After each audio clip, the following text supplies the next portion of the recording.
Okay, so part 2 of my Small World video extravaganza. Yes, I am that exciting, it's true. We're going to count down the top 10 Small World expansions. Like I said in video number 1, I would say that there's only one bad expansion. If you bought a random one, it's more content and it's good. Do you need any of the expansions to play Small World? No, because Small World has a whole ton of races and a whole ton of racial powers, and they mix up. So the amount of variety you're going to get in just a base set is virtually infinite, because you have the board set up and you have potential combinations.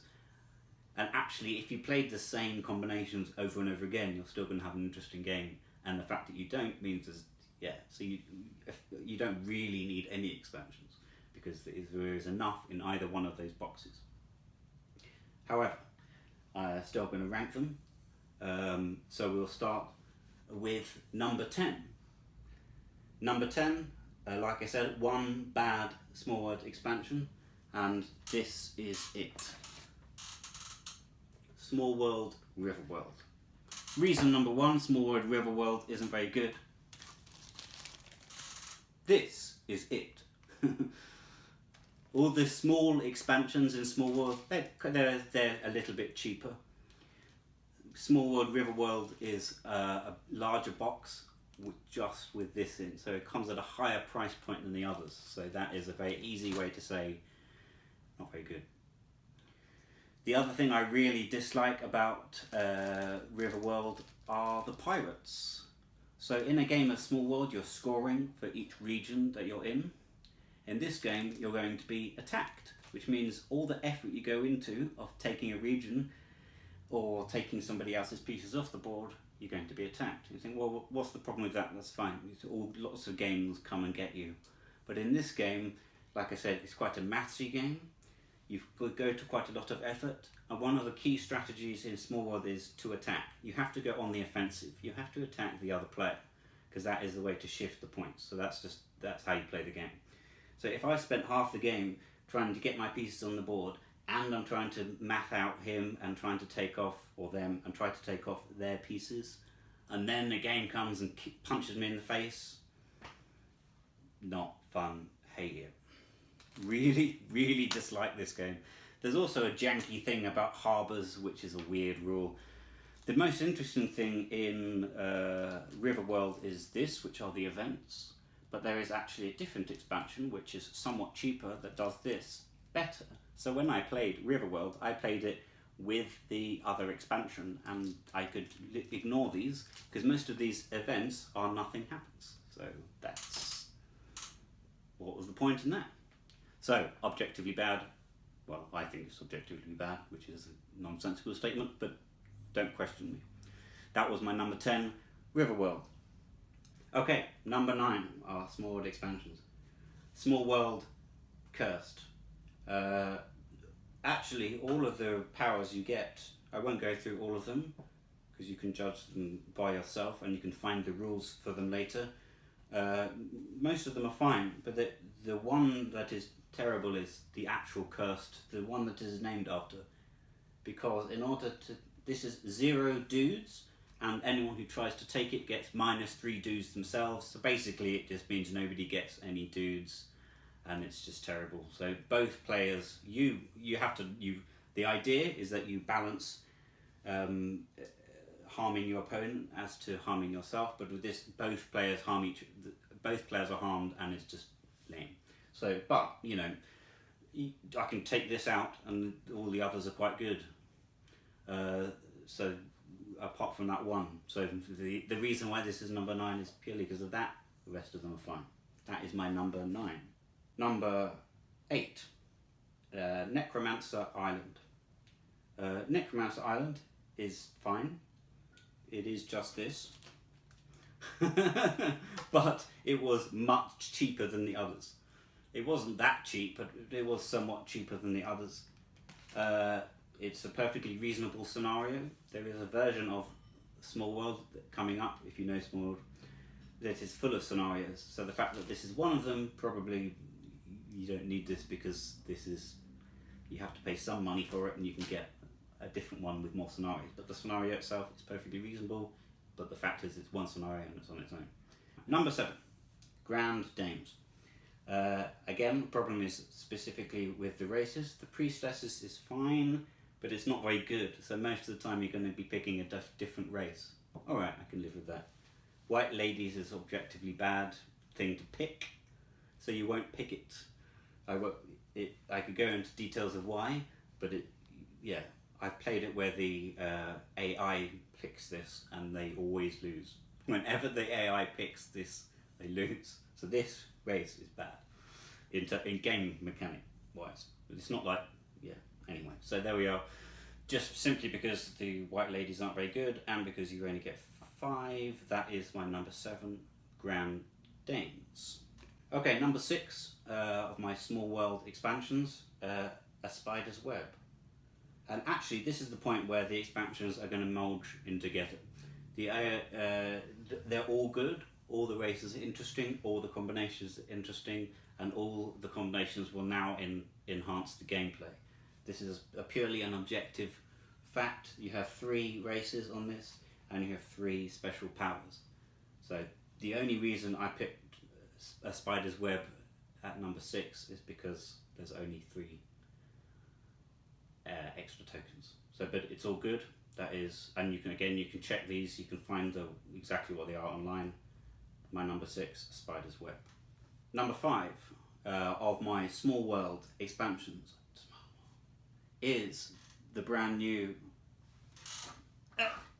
reach over Sky Islands. Sky Islands is a far more reasonable box than River Island, because I show you here, this is everything you get, so you get more stuff. So I didn't feel like it was too, I felt like River World, they sort of cheated me out of content. This is content, and the content is quite interesting. That is quite a lot of content. This is all the stuff, you get more races as well. So one thing about River World, you don't get any new races, you just get stuff. This gives you more races, so more variation, and you can put these races in the standard Small World. You can play it in Underground, and you can play it in the standard base game, and that's all good. So there's a whole ton of content here. The extra rules, the scenario, if you like, again, it's a good scenario, but there is a scenario game that gives you 20 scenarios, and this compares to one of them. I will get to that when I get to that. Sky Islands, it's a slightly higher price point because it's a bigger box, so that's why it's down at 5. But the game is fine, and if you like Small World, certainly, because you get objectively you get quite a lot of stuff. That's my number 5, Sky Islands. Number 4 of my Small World expansions is Royal Bonus. Pretty simple. This is, again, there are only 3 races and 3 special powers. These are very good, actually. The Fireball in particular is a lot of fun because you can lob it around the board, blowing stuff up, rather than acquiring your own points, which is quite nice. So that's what I thought. So all the races are good. Again, the reason why it's number 4 is because there's only 3 and 3. I will hurry on then to number 3. Number 3 is Be Not Afraid, and you won't be surprised to know the reason why Be Not Afraid is all the way up at number 3 is because you get 5 races and 5 special powers, 5 races and 5 special powers. So there's just more stuff, and the stuff is interesting and changes the game dramatically. And I'll get on to what the app is like later, but this is included in the app and it makes the game better. So this is the best of the small box expansions, simply because it has the most, but all the races are extremely interesting. There's one with leprechauns where you can take gold, and if you take their region you get an extra gold. Pixies are super powerful. Pygmies can rebirth onto the board if you attack them. Very interesting bunch of races, and there is 5 of them. One of my favourite numbers, which is number 2. I'm going to show you my number 2 right now. And that is this little box here. This is called Small World Tales and Legends. And like I mentioned earlier, in the River World expansion you get events. This is a box of events. So you can play this in any game. You can play it in the base game, in the underground game, and the interesting thing about these events is that you can see what's coming, so you can plan for it. So like I said, it's a massy game, but this isn't going to come out and stiff you, because you're going to see what's coming next. So you can theme the events if you really want to. There's a whole different range of themes here. This is an average event card. It's a funky picture. It tells you this is going to happen on your next turn, or you can bid for a special power. All sorts of interesting things.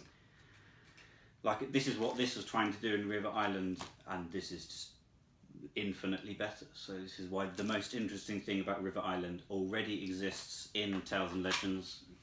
This wasn't especially difficult to get hold of. I mean, River Island would be easier to get hold of, but I didn't have any problems getting hold of this. I know that this is a slightly older expansion. This expansion is based around the Underworld, and the reason why I know that is because some of the events relate specifically to Underworld regions. So you score an extra one for being in a forest, and not, for example, that's not going to apply in Underground. But if that comes up in the game, you can count it as a nothing happens card, which is fine. Sometimes it's fine. Sometimes you want nothing to happen because you want to get on with the massy part of the game. So there's only a few of them in here. The balance of nothing happens in this River World event is terrible. That very rarely happens, and it's fine when it does. And this really enhances the game. It's not just more races. This actually adds a whole other layer to the game. Excellent expansion, not very expensive because it's just a deck of cards. My number 2, Tales and Legends. Finally, my number 1. If you know Small World, you know what's coming up, and also I've kind of hinted at it enough. It is a bigger box expansion, but the amount of content you get in this box is just immense. I mean, this is a very thick book. You can perhaps see it like there. That is a number of scenarios. How many scenarios are there? There's lots and lots of scenarios. They have it in lots of languages as well, but they have a lot of scenarios here. I mentioned earlier that Necromancer Island is one scenario, and if you like, Sky Islands is one scenario. This box, so for the same price as River World and Sky Islands, you can get, 20, 25 scenarios. There's a very nice map. You have map pieces rather than preset maps, so you can in fact use realms to play a game of standard Small World, and just they have a different map. So you don't even need to, you can create the map yourself. You don't need to have special rules. You can play a standard game of Small World and you get to vary the map. So that within itself is excellent.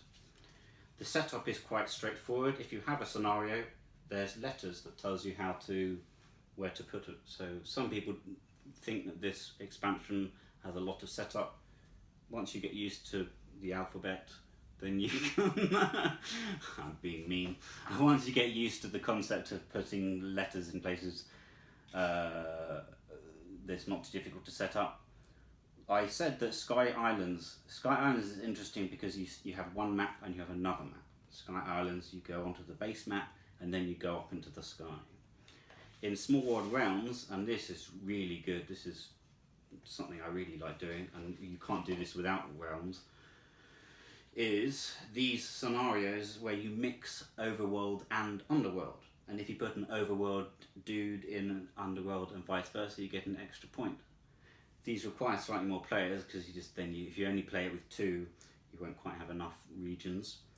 But like I said, essentially that's the Sky Island principle. We have one map and another map, and you try to go onto the other map and you get extra points. That is already here in Realms, and you get to mix the underworld and the overworld tokens. So then you get a whole other depth of variety and interesting. And the best scenarios, I think there's a couple in here where you mix overworld and underground, and that is just, for me, this is the perfect iteration of the game. This one scenario here, and yet this book has so many others that whether you have overworld and underground or not, it doesn't matter. The tiles are double-sided as well, so you don't require either one or the other. You can play with just underworld races. you can just flip, the tile just flips over. So like I said, you can build your own maps. You can have an underworld map or an overworld map or an underground map, and you can flip them over. There's so much you can do in this box. There's so much stuff going on here. I think the price point is excellent for this level of content. So comfortably, really. I really like Tales and Legends. That really enhances the game, but this is so much more game. Just brilliant. Number one. As an aside, I'll mention I was considering putting the app in this list, and I thought it's sort of the game itself. The app is very good. The app is not supported anymore. There is no underground in the app. The app is not supported, so they haven't updated it with all the stuff. They have updated it with some of the small box expansions. Like I said, you can play with Be Not Afraid in the app. I do because I like the extra variety. The AI is smart. Well, sort of. It has a tendency to go for mountains when it shouldn't, and it's a tendency to choose white ladies, and objectively you should never choose white ladies. White ladies are never good. That's an unfortunate name, isn't it? Yes, no, yes. So the AI is smart. The app is extremely smooth, extremely beautiful. It's very easy. I in fact taught a game of Small. I didn't have the box with me. I took it out and someone said, "Do you want to play this game?" It's actually easier to teach on the app because you could just click and drag the pieces. You don't have to actually physically do it. So in fact, the app is easier to teach than base games, and it's excellent, and it's not especially expensive. I think it's what, $4 or $5 or something like that. Considering that, yeah, you can play a game of Small World in 10 minutes is brilliant as well. So Small World isn't a long game; it takes about 30 minutes. The app takes between 5 and 10 minutes. So I played the app every day because it doesn't take very long. I love it. It's a good app. Not very expensive. My top 10 plus app. That's my Small World explanation. Thank you for watching. I've been Ed. I will still be Ed once the video is finished.